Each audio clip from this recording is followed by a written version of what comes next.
Hi everybody, and welcome to NorCal Slot Car Scene. This past week was quite busy with racing. We had 4 races at Ted Essey's High Sierra Speedway, and then we went over to Fast Track Hobbies in race 24 scale, and since that wasn't enough, Tuesday night was HO Racing at Sean Lee's Roseville Raceway. That brings us to the subject of this video, the Jordan 191 that I raced at High Sierra Speedway. In preparation for this race, I used an NSR car that I'd raced previously as a donor.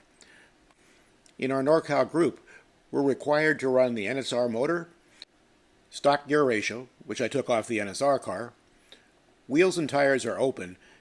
I didn't have time to true and glue the front scale auto tires, so I used the tires that were on the NSR car, as well as my go-to G25 Polycar rear tires. I also took the guide off the NSR car, as the NSR guide works perfectly. Here's my 2 cars ready to race. My previous car on the left and the brand new car on the right.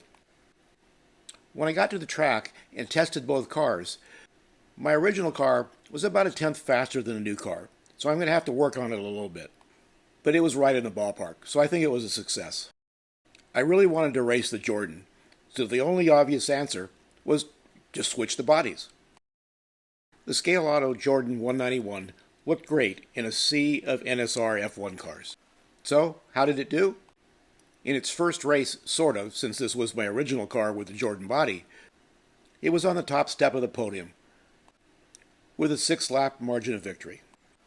Here's the setup sheet from a previous race, the only difference being changing the body for the Jordan 191. I now have 2 extremely fast Scale Auto Formula 1 cars, so I'll be ready for the next race, which will be back at Ted Essey's High Sierra Speedway in March. Thanks for watching. This is Jim Rose with NorCal Slot Car Scene.